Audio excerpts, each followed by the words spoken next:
Okay, so I'm going to randomly choose a page out of this book and stop. Hold on. This TV too loud. I couldn't hear. She was just loud. Okay, so let me see. What do I want to give you? This says observances of the law. Observances. The year I was gonna say 19. In the year 1653, a 27-year-old Milan man named Francisco Giuseppe Berea claimed to have had a vision. Oh, that's what I was just saying. I was talking about visions, about the Chucky doll, just seeing weird things. Okay, so Francisco, he went around town telling one and all that the Archangel Michael had appeared to him and announced that he had been chosen to be the Capitano Generale of the army of the new Pope, an army that would seize and revitalize the world.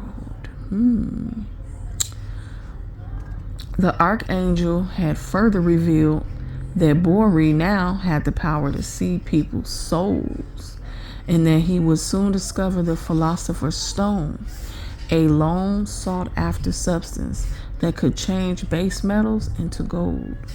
Friends and acquaintances who heard Bori explain the vision and who had witnessed the change that had come over him were impressed, for Bori had previously devoted himself to a life of wine, women, and gambling.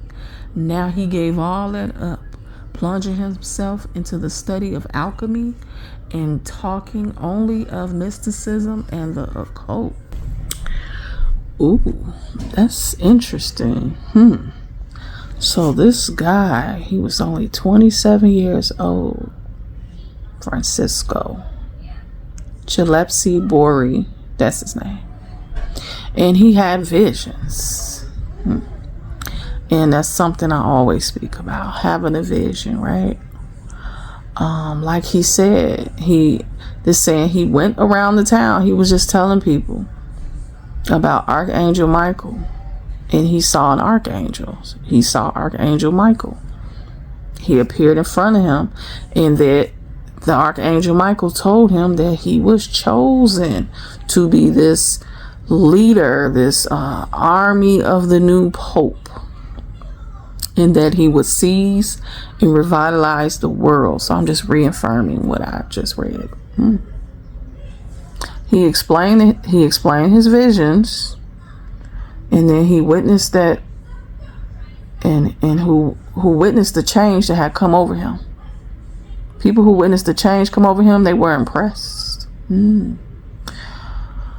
Yeah, so basically he had, I guess, changed his life. He had previously devoted himself to wine, women, gambling, but he gave it all up. He started studying alchemy, mysticism, the occult, magic, spirituality. This was in 1653. Oh wow, interesting. I want to read more.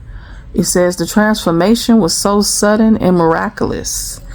Okay, because he stopped doing a lot of things and plunged himself into spirituality. And Bori's words were so filled with enthusiasm that he began to create a following.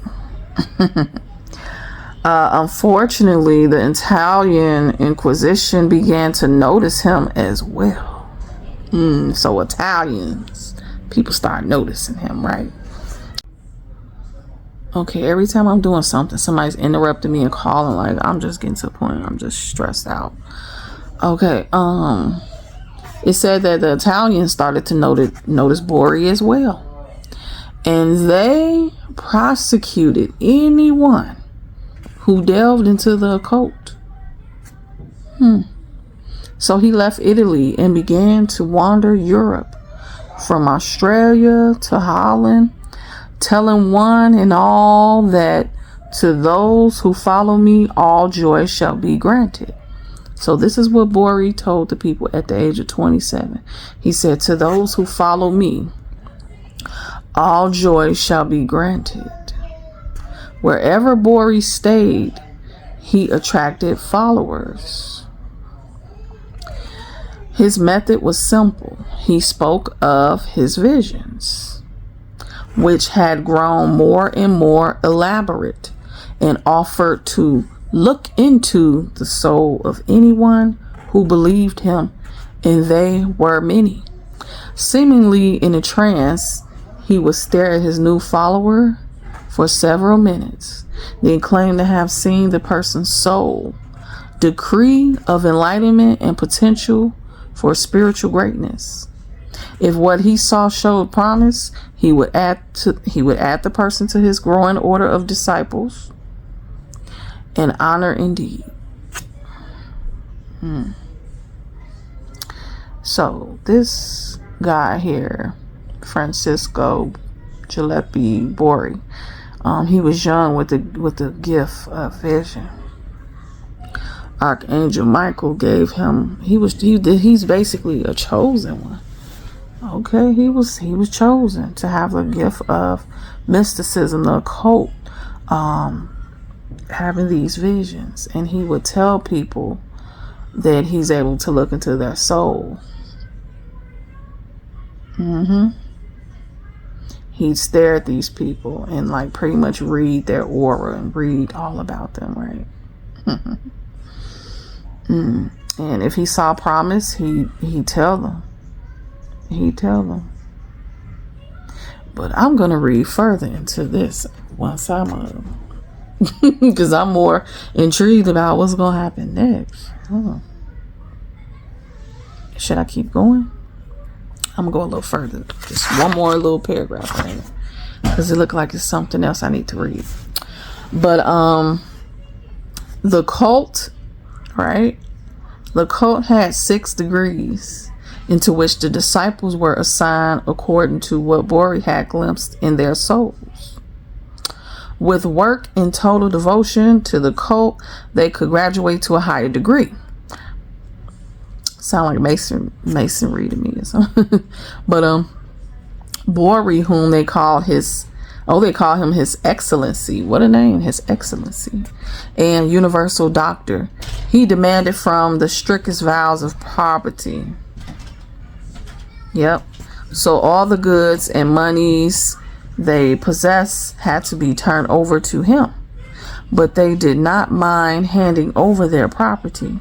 For Bori had told them, I shall soon bring my chemical studies to a happy conclusion by the discovery of the philosopher's stone, and by the means we shall all have much gold as we desire.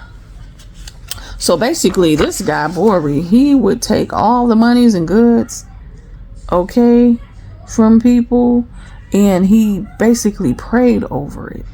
He demanded that the restrictions and the vows, like to take away the poverty from people.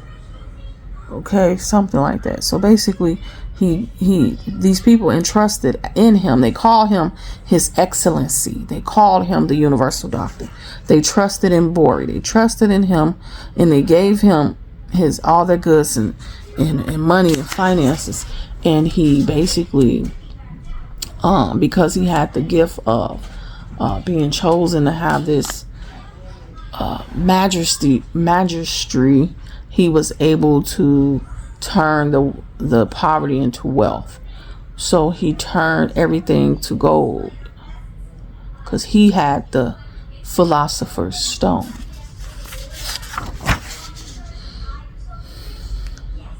And the philosopher's stone was a long sought after substance that could change base metals into gold. So he had the antidote. He had the remedy. Interesting. This is page 220. I'm gonna finish. Yeah, I'm gonna finish reading this off camera, but yeah, interesting. This is also the 48 Laws of Power by Robert Green, just so you wanted to know. What book I was reading.